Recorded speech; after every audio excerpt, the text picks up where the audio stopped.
আমি প্রথমেই বলবো, মাননীয় সাংসদ মিতালি বাগের ওপর যে অন্যায়ভাবে আক্রমণ করা হয়েছে এটা জঘন্য এবং ঘৃণ্য। তার উত্তর মাননীয় সাংসদ আমাদের সেনাপতি অভিষেক ব্যানার্জি উত্তর দিয়ে দিয়েছে। 4 তারিখে এর ব্যবস্থা নিশ্চয়ই করবেন। আর আশাটা কি, যেখানে যেখানে যত বিজেপি আছে পশ্চিমবঙ্গের, এই ধরনের ঘৃণ্য চক্রান্তের আমরা বিরুদ্ধে লড়ে আগামী 29 তারিখে তার জবাব দেবো। আর কয়েক ঘন্টা পরে নির্বাচন, কতটা প্রস্তুতি নিয়েছেন এখন? আমরা দারুণ প্রস্তুতি নিয়েছি। আমাদের বাংলার যত সেনা আছে, মানে তৃণমূল কংগ্রেসের সেনারা তৈরি আছে। এই মাটি দুর্জয় ঘাঁটি মমতা ব্যানার্জি চতুর্থবারের জন্য মুখ্যমন্ত্রী হচ্ছেন। কি মনে হচ্ছে যে 2021-এর বিধানসভা নির্বাচন, তারপর 5 বছর পর মমতা বন্দ্যোপাধ্যায়ের এত প্রকল্প, নাকি বিজেপির এই যে চক্রান্ত করছে বিভিন্ন প্রকল্পের, তারা যে কথা বলছে যে বেকার ভাতা 3000 টাকা করে দেবে, মহিলাদের জন্য টাকা দেবে, কি মনে হচ্ছে যে তৃণমূল কংগ্রেসের প্রকল্প জিতবে না বিজেপি? আমরা সবসময় জানি মমতা ব্যানার্জি যেটা বলেন সেটা করেন। 2021-এও দেখেছি, 2011-র পরে কন্যাশ্রীর মাধ্যমে এসছেন, 2016-তেও অনেক নারদা সারদা অনেক কিছু করেছে, পারেনি।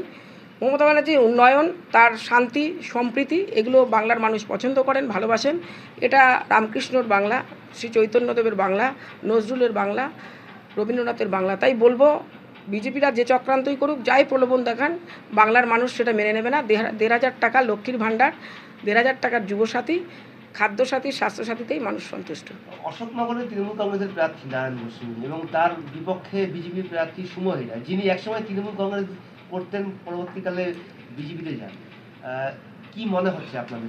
আমরা সুময়বাবুকে কোনো প্রার্থী হিসেবে মনেই করছি না। আর আমার সঙ্গে সঙ্গে আমার মনে হয় অশোকনগরের সমস্ত মানুষই এই চিন্তাধারাটা রাখে।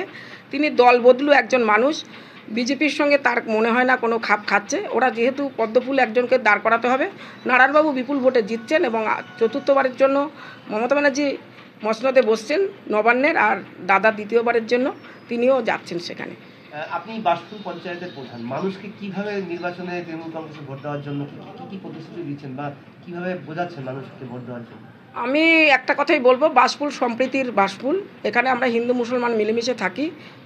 4 তারিখে আমরা জয়লাভ করব এবং সবাইকে একটা কথাই বলেছি, আপনারা যা যা পাচ্ছেন দিদির প্রকল্পের মাধ্যমে আপনারা আগামী দিন আরও অনেক কিছু পাবেন।